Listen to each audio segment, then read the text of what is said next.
ইরানের চরম আঘাত। 100 মিলিয়নের বেশি মূল্যের আমেরিকান F-15 ফাইটারকে মিসাইল দিয়ে ধ্বংস করে দিল আয়াতুল্লাহ খামেনির দেশ।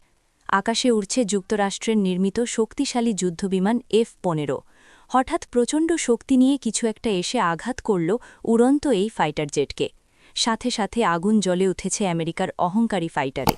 মুহূর্তেই মাটিতে বিধ্বস্ত হল মার্কিন F-15 যুদ্ধবিমান। সামাজিক যোগাযোগ মাধ্যমে ছড়িয়ে পড়া এই ভিডিও এখন যুদ্ধের গতি কোন দিকে যাচ্ছে সেটি যেন চোখে আঙুল দিয়ে দেখিয়ে দিচ্ছে। এই ঘটনা ঘটেছে কুয়েতের আকাশে সোমবার সকালে। এই তথ্য নিশ্চিত করেছে আন্তর্জাতিক গণমাধ্যমগুলো। দেশটিতে বেশ কয়েকবার ড্রোন এবং মিসাইল হামলা চালিয়েছে ইরান। ইরান দাবি করছে যুদ্ধের তৃতীয় দিনে মার্কিন F-15 যুদ্ধবিমানটি গুলি করে ভূপাতিত করেছে তারা।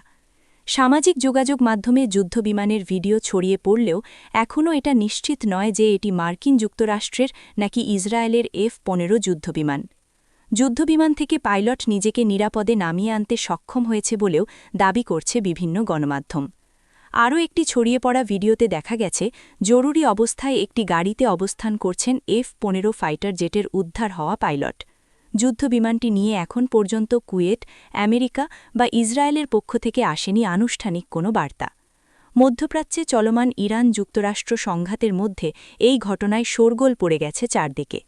কিভাবে শক্তিশালী এই যুদ্ধবিমান বিধ্বস্ত হল তার সঠিক কারণ এখনও স্পষ্ট নয়। শনিবার মার্কিন যুক্তরাষ্ট্রের হামলায় শহীদ হন ইরানের সর্বোচ্চ ধর্মীয় নেতা আয়াতুল্লাহ আলী খামেনি। এরপরই পুরো মধ্যপ্রাচ্য জুড়ে পাল্টা আঘাত হানতে শুরু করে ইরান। একের পর এক মিসাইলের বহর উড়ে আসতে থাকে মধ্যপ্রাচ্যের মার্কিন ঘাঁটি লক্ষ্য করে। এর মধ্যেই কুয়েটেও আঘাত হেনেছে ইরান। কুয়েত বিমানবন্দরে ড্রোন হামলা চালিয়েছে তেহরান। এই ঘটনায় বেশ ক্ষয়ক্ষতির শিকার হয়েছে বিমানবন্দরটি। পাশাপাশি শনিবারই কুয়েতের আল সালিম বিমান ঘাঁটিতে আঘাত হানে ইরানি মিসাইলের বহর। সেই ঘাঁটিতেও বেশ ক্ষয়ক্ষতির খবর দিয়েছে আন্তর্জাতিক গণমাধ্যমগুলো।